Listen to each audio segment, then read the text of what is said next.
Switching gears a bit, for any pivotal technology to be put into practice, it of course requires grassroots efforts at a ground level. So to help us understand the game-changing developments around 5G that are occurring not just domestically, but across the globe, and how Qualcomm specifically is acting as an enabler in this process, may I please invite on stage the President of the Asia Pacific and India region at Qualcomm, Jim Cathey.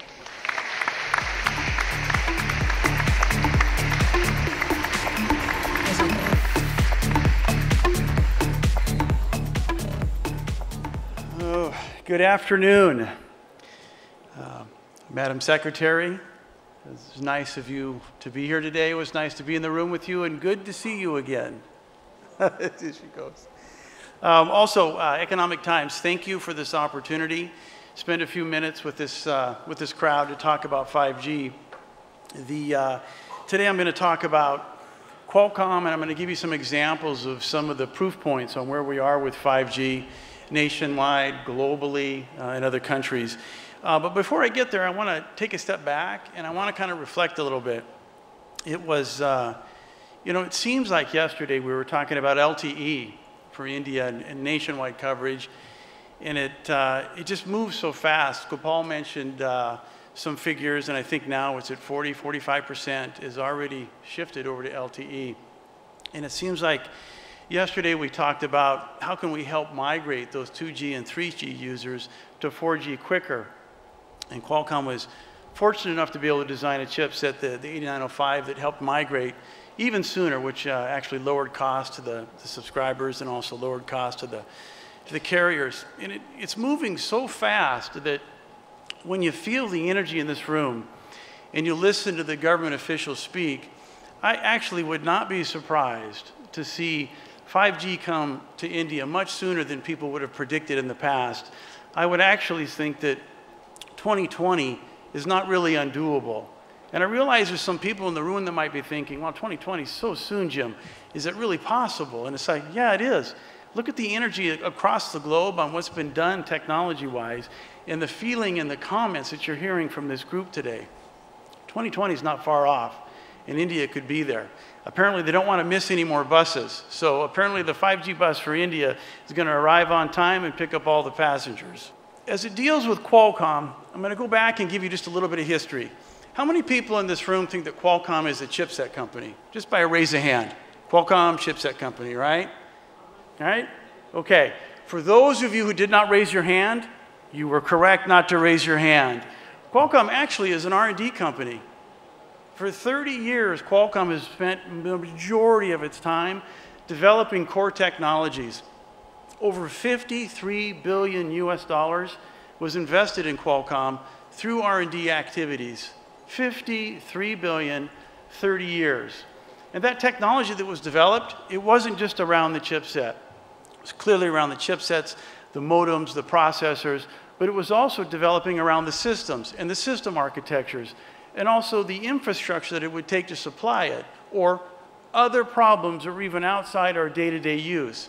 So Qualcomm, over those 30 years, was there at the beginning when we shifted from analog to digital, and then when we added computation to your handset, a smartphone, for example, and then also transferring industries, virtually connecting everything to the wireless edge. And over those 30 years, all that development brings us to 5G. And people often in this room always say, what is 5G? It is a collection of technologies. It is in some ways going to be like electricity. But let me give you a different example. I want you to look at the picture that's on the screen here.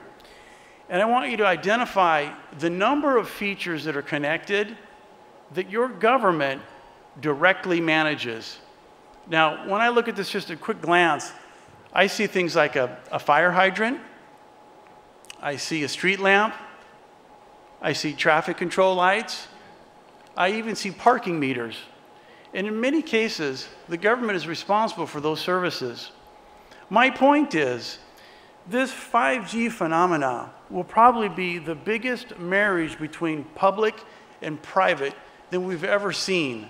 In other words, for many of us in this room, the government will become your biggest customer. And as that goes forward, the government sees the impact on society. And as we heard from the Madam Secretary, there's always a look and a reach for what applications are specific in India. Many of these are actually applicable. Some people in this room will say, Jim, it's a street light. What do I need 5G in my street light for?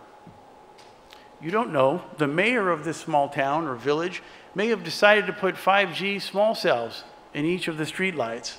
It now empowers the government to bring more services to the community. It will end up being one of the biggest public-private marriages we've seen. And as that moves forward, and as India looks at its spectrum and the spectrum auctions, and other countries as well, I would not be surprised if these countries start to do the auction with the things that we're used to seeing, the price of the auction, the tariffs, the KPIs on far as installation and live and nationwide coverage and quality. But you're going to see other things where I believe you'll see the governments ask for in-kind investment targeted towards industry that the government wants to accelerate, that will give back towards the picture that's in front of you.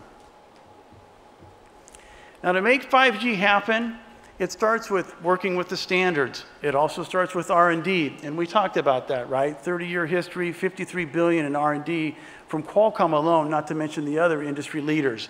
But working with the standards, working with the test beds, eventually you have to have the infrastructure in place and the devices, and then you can reach the 5G. And today I want to spend a little bit of time on the proof points and some of the areas that we've been able to pull forward to give you an example of how real this is. It's just 2019, it's just a few months away, and I believe that some of us commented earlier there will be limited devices in late 2018. And as you look at this list, these are the milestones on 5G NR. The ZTE in 2017, followed by our friends at Ericsson in December 2017 with interoperability, followed by Nokia in February 2018. This is real work. And the Madam Secretary mentioned in order to make this work in India, it's going to take some long, hard, persistent work to make this happen in India. It's happening globally. It will happen again in India, and I think it'll happen sooner than people think, like 2020. At Mobile World Congress, there was also a big demonstration of 5G NR, sub-6, and millimeter wave with over 5 vendors.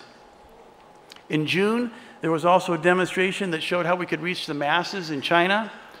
And we continue today with the X50 modem, also backed by the standards by release 15. In general, you can keep looking at this activity, but you can add some quantitative numbers to it. There are 18 global mobile network operators working with Qualcomm to bring 5G to the market. And there are over 20 device manufacturers. The ones that we're allowed to talk about public are on the screen in front of you.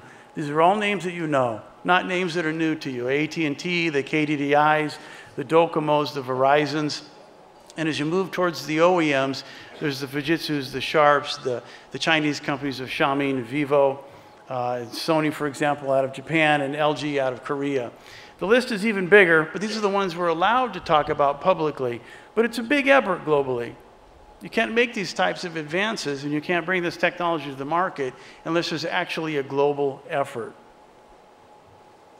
So that X50 modem, I won't bore you with an advertisement here, but I will give you some history. And the biggest point I'm going to give you is, yeah, the X50 was the first 5G NR multi-mode modem, sub-6 millimeter wave. It'll be in the market in 2019.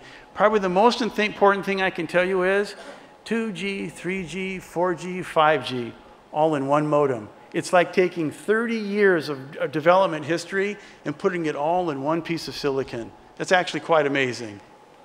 So then some proof points. There were always some concerns about millimeter wave and getting that into the format of a handset.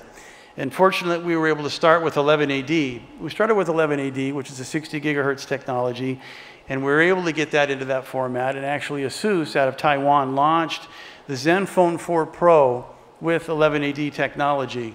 We continued with millimeter wave and the 5G NR and made prototypes, but more importantly, how do you bring this industry faster? How do you make it go faster? You make it simpler.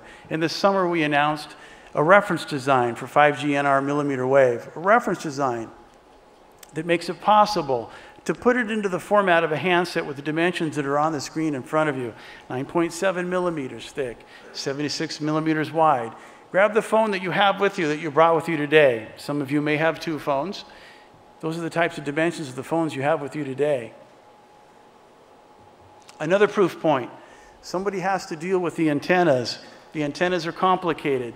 There were concerns about how many antennas would it take. Could you get these into the format? Could you supply it in the component form, or could you supply it in a module? Well, here's a module.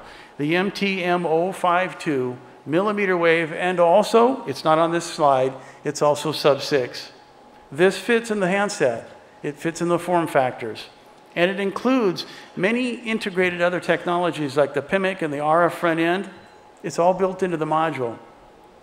It also supports 800 megahertz, and it also supports beamforming and beam tracking. It's pretty impressive. These are proof points that the technology is actually headed your direction. So then we talk about what's the value. And I've heard this earlier today. There were some numbers that were mentioned on the value in India. Qualcomm actually commissioned to have an economic study done on the impact of 5G economies globally. Now, I don't have the one just for India, but globally, the new goods and services that will come to market will be valued at around 12 trillion US dollars. 12 trillion US dollars. And if India just gets their fair share of this, it's an enormous wealth generator. In fact, a lot of the countries I go to, they talk a lot about Industry 4.0. Industry 4.0 really has grabbed a tremendous amount of countries, especially in Southeast Asia, for the governments to start working harder with the private companies to make it a reality.